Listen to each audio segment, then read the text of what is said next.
Si actuellement tu doutes au sujet de ta relation avec cet homme, c'est-à-dire que tu peux douter sur le fait de vouloir le garder, de communiquer sur tes frustrations, peut-être même de le quitter. En gros, tu réfléchis à quelle est la prochaine décision à prendre et tu es un peu en difficulté. C'est-à-dire que tu ne sais pas justement la prendre et la poser sur la table. Cette vidéo a pour but de te permettre d'avoir un peu de hauteur de vue parce que je vais te partager 3 indicateurs, 3 signes qui sont clairement en fait des preuves selon moi que cette personne n'est peut-être pas faite pour toi. Si tous ces indices que je vais te partager dans cette vidéo sont accumulés, tu as clairement des grandes informations pour favoriser ton choix et bien sûr la décision ultime t'appartient. Le premier élément que je te partage pour savoir s'il est potentiellement fait pour toi, c'est d'évaluer ton niveau d'énergie. C'est-à-dire que à l'issue de chacune de tes rencontres, ça peut être un message, une discussion téléphonique, un repas, un week-end, une soirée, etc.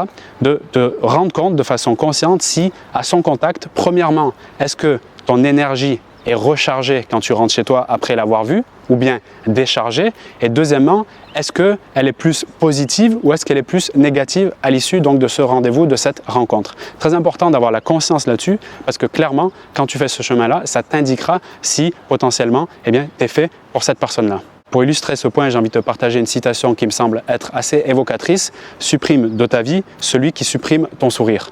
Le deuxième point qui peut indiquer que cet homme n'est peut-être pas fait pour toi, c'est qu'à son contact, tu ne te sens pas libre d'être toi-même. C'est-à-dire que tu n'arrives pas à oser en toutes circonstances à être toi-même. Je ne compte plus le nombre de femmes un peu faux-folles qui aiment bien s'amuser, qui se retrouvent en coaching dans la démarche de vouloir garder un homme alors qu'elles n'arrivent pas à passer une seule seconde avec lui en train de s'amuser.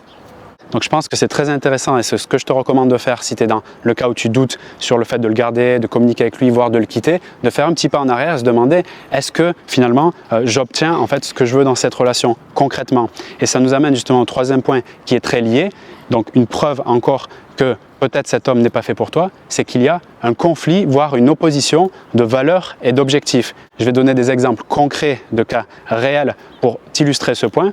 Par exemple, une femme qui a une valeur et qui peut être aussi un objectif en même temps, donc d'évolution, d'apprentissage, de travail sur soi, de se former, que ce soit sur la psychologie humaine, les relations hommes-femmes, la communication et bien d'autres sujets, et qui se retrouve donc avec cette envie d'aller plus loin et en face, donc valeurs et objectifs, avec en face une personne qui est plutôt dans l'oisiveté, la passivité, le fait de se dire tiens, les choses sont comme elles sont, on ne peut pas les faire évoluer. Tu sais, comme si tu regardais les anciens jeux vidéo où tu aurais un Street Fighter avec quelqu'un qui sera en face d'un autre et il y aurait écrit lui VS l'autre personne, c'est ça, c'est cette valeur d'évolution, d'apprentissage VS, donc c'est vraiment un conflit, un combat avec la passivité et c'est un truc qui colle absolument pas.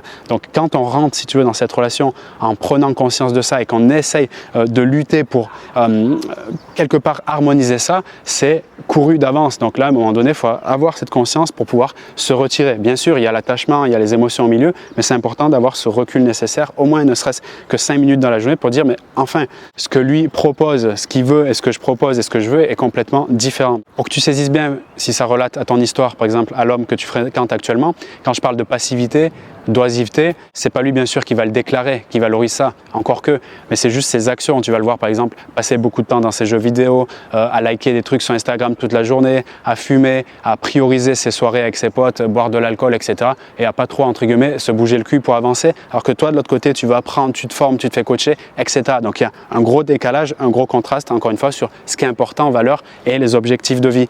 Je pense que quitter un branleur, c'est quelque chose qui est écologique. Oui, quitter un branleur, c'est quelque chose d'écologique.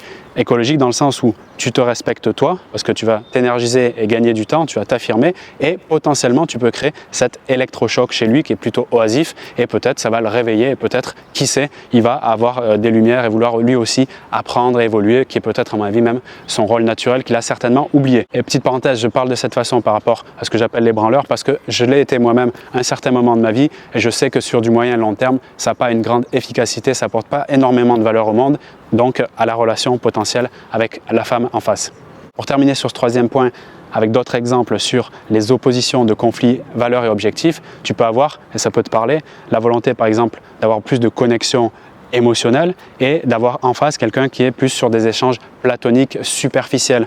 Quand tu l'entends comme ça peut te paraître pas forcément quelque chose comme du nouveau ou quelque chose qui est un peu généraliste. Effectivement, ça l'est. Le but du jeu, c'est de voir le sens qu'il y a dessous, de voir la mécanique cachée. Et cette mécanique cachée, c'est quoi? C'est que quand tu identifies qu'il y a une opposition forte sur ces points-là, donc quand je dis ces points-là, ces valeurs, ces objectifs, sache que c'est beaucoup plus puissant et c'est ce qui est en arrière-plan, sans même que vous en rendez compte, qui vont guider vos pas. Donc si ce n'est pas clair dès le début, ce genre d'identification plus voire identification qu'il y a de l'opposition, mener à des troubles moyen terme et long terme. On n'est pas sur des oppositions de comment on range le couteau et la fourchette dans la cuisine. On est à un niveau beaucoup plus grand. J'espère que tu le captes. Avec cette vision-là, j'espère que ça t'apporte un nouveau regard sur ta vie sentimentale. Je vais te reciter les 3 points qui pour moi sont des indicateurs, des preuves que cette personne n'est peut-être pas faite pour toi. Le premier, c'est l'évaluation de ton niveau d'énergie avant et après la relation. Le deuxième point, c'est quand tu constates dans pas mal de circonstances ou peut-être dans toutes circonstances que tu n'arrives pas à être toi-même, incarner la personne que tu es et que tu aspires être. Le troisième point, c'est quand tu identifies de façon consciente qu'il y a une opposition, un VS très important entre tes valeurs, les siennes, tes objectifs et les siens.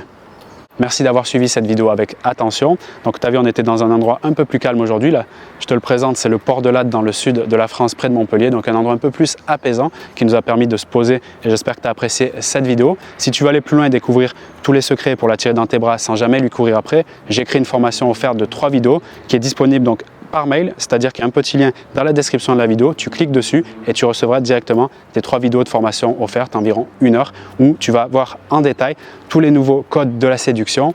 Également, tu vas voir les stratégies pour le conquérir, donc ce qui fonctionne, ce qui ne fonctionne pas, les avantages, inconvénients. Et pour finir, on verra les 5 erreurs qui plombent complètement toutes les relations et qui fait fuir les hommes. Donc tout ça, encore une fois, est en description de la vidéo. Je te retrouve de l'autre côté. Je te dis à très vite pour de nouvelles vidéos. Salut à toi.